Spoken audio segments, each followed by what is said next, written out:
नमस्कार विद्यार्थियों, BA part second के पेपर फर्स्ट विश्व की प्रमुख संविधान में हम अध्ययन कर रहे हैं संयुक्त राज्य अमेरिका के संविधान का। हमने पिछले 2 वीडियोस में अमेरिका के संविधान की विशेषताओं के बारे में चर्चा की और हमने पढ़ा कि वो निर्मित लिखित संविधान है, संक्षिप्त संविधान है और संविधान सर्वोच्च है, कठोर संविधान है और वहाँ गणतंत्र की स्थापना की गई है और प्रतिनिधियात्मक लोकतंत्र अपनाने के साथ ही प्रेसिडेंशियल सिस्टम को भी वहां अपनाया गया है। फंडामेंटल राइट्स को सबसे पहले कवर किया गया है, गारंटीड दी गई है 10 संविधान संशोधनों से और दोहरी नागरिकता भी वहां है और शक्ति विभाजन और नियंत्रण संतुलन के सिद्धांत पर भी हमने बल दिया। आज शक्ति पृथक्करण के सिद्धांत के बारे में हम थोड़ी चर्चा करेंगे क्योंकि इस पे पिछले वीडियो में अधिक चर्चा नहीं हुई थी।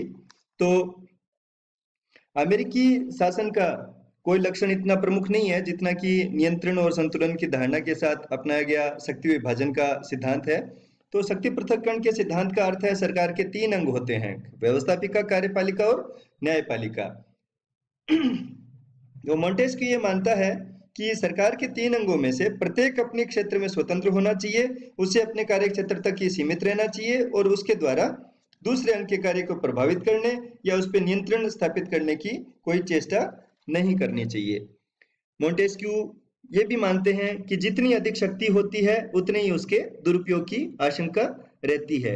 इसीलिए मेडिसन ने, जो संविधान सभा के सदस्य थे अमेरिका के, उन्होंने एक पत्रिका फेडरलिस्ट में उस समय लिखा था कि व्यवस्थापिका, कार्यपालिका और न्यायपालिका संबंधी सारी शक्तियों का एक ही हाथों में एकत्रित होना, चाहे वो एक व्यक्ति हो, थोड़े हो या ज्यादा हो या वंशानुगत हो, स्वतः नियुक्त हो या निर्वाचित हो, अत्याचारी शासन की उपयुक्त परिभाषा कही जा सकती है।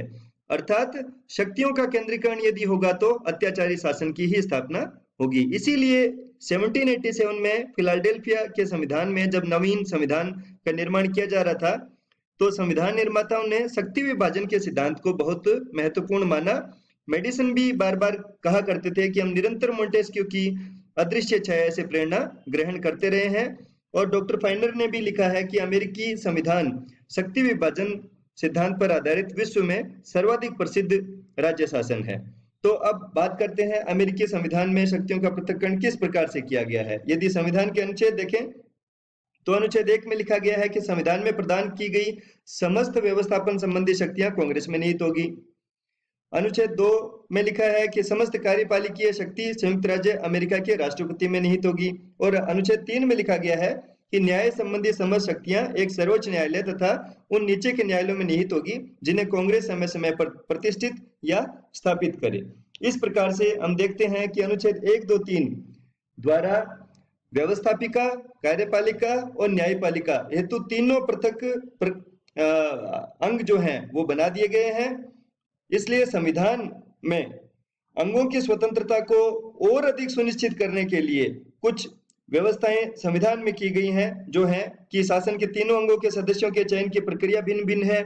शासन के एक ही अंग की सदस्यता का प्रावधान है। जैसे कोई भी नागरिक है तो व्यवस्थापिका, कार्यपालिका या न्यायपालिका, इन तीनों अंगों में से किसी एक अंग की ही सदस्यता प्राप्त कर सकता है।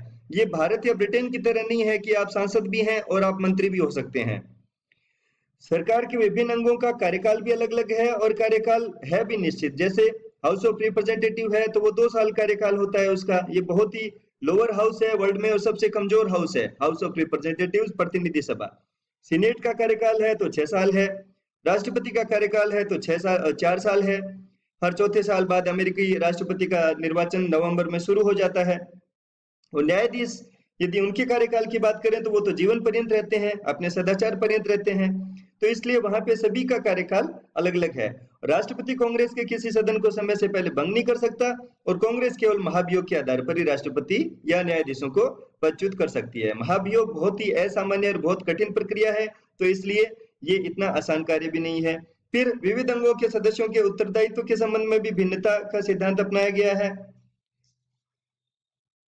अब हम देखें कि जैसे मेडिसन ने कहा था कि शक्ति विभाजन जो है उसके बारे में फेडरलिस्ट में लिखा था कि भाई शक्ति पृथक्करण सिद्धांत का आशय ये नहीं है कि व्यवस्थापिका और न्यायपालिका का एक दूसरे से कोई संबंध नहीं है। उन्होंने लिखा कि जब तक ये तीनों अंग एक दूसरे से संबंध न होंगे इस तरह से मिलानी दिए जाएंगे कि एक का नियंत्रण दूसरे पर स्थापित हो जाए, तब तक स्वतंत्र सरकार की स्थापना कदापि नहीं हो सकती। इसका अर्थ यह भी है कि अमेरिकी संविधान में शक्ति पृथक्करण के साथ नियंत्रण और संतुलन के सिद्धांत को भी अपनाया गया है। जैसे बोयल ने कहा है, नियंत्रण और संतुलन की व्यवस्था सोच समझकर की गई है, जिससे शासन की कोई भी शाखा पागलपन ना कर बैठे।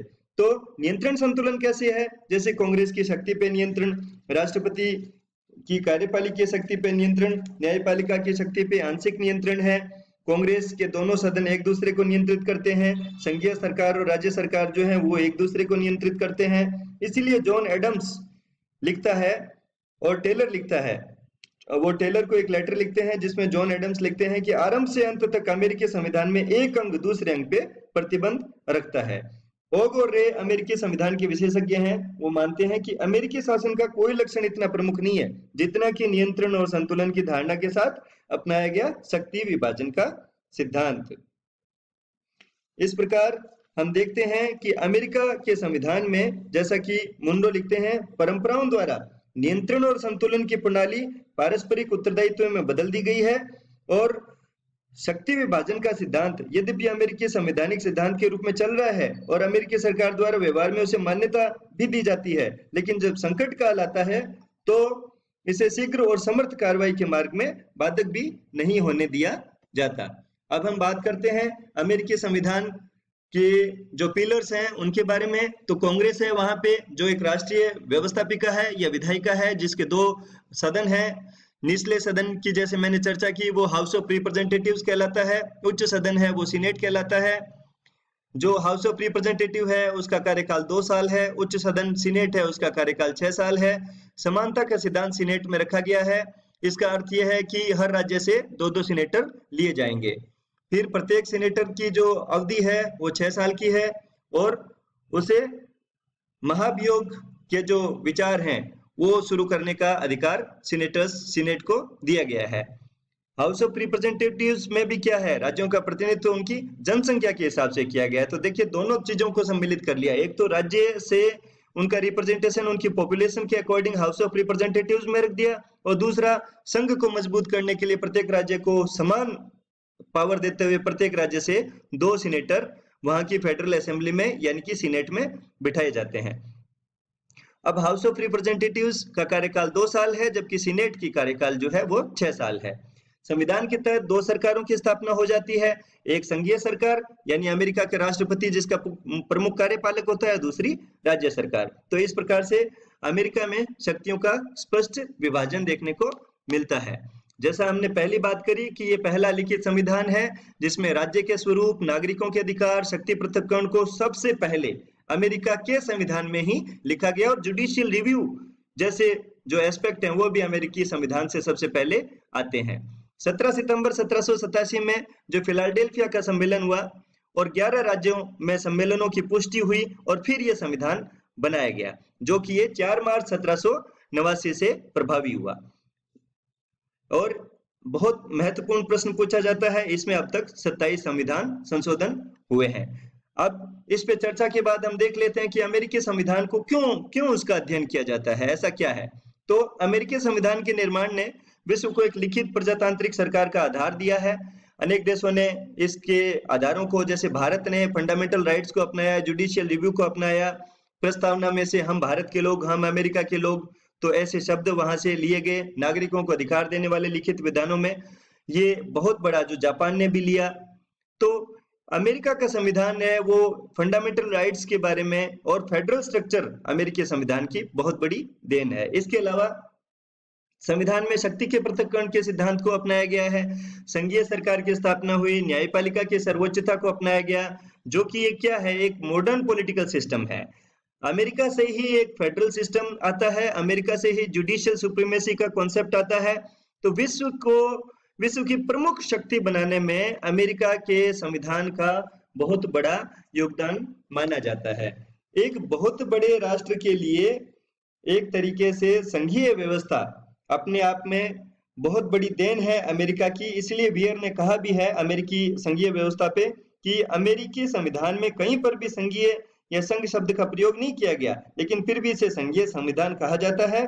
और वर्तमान समय में सभी व्यक्ति संयुक्त राज्य अमेरिका को संघीय शासन का एक आदर्श उदाहरण मानते हैं। डाइसी भी लिखते हैं कि एक संघात्मक राज्य एक ऐसे राजनीतिक उपाय के अतिरिक्त कुछ नहीं है जिसका उद्देश्य राष्ट्रीय एकता तथा राज्य अधिकारों में मेल स्थापित करना है। तो एक बड़े राष्ट्र की यदि बात करें तो अमेरिका में फेडरल सिस्टम का आना मॉडर्न पॉलिटिकल सिस्टम को एक बहुत बड़ी देन है। बड़े राष्ट्रों को एकता के सूत्र में बांधने के लिए ये प्रणाली बहुत उपयुक्त है और इसका सर्वप्रथम संयुक्त राज्य अमेरिका में लिखित दस्तावेज जो बना अमेरिकी संविधान, उससे ये प्रणाली आती है। इसलिए ये मॉडर्न पॉलिटिकल सिस्टम को एक बहुत बड़ी देन मानी जाती है। धन्यवाद।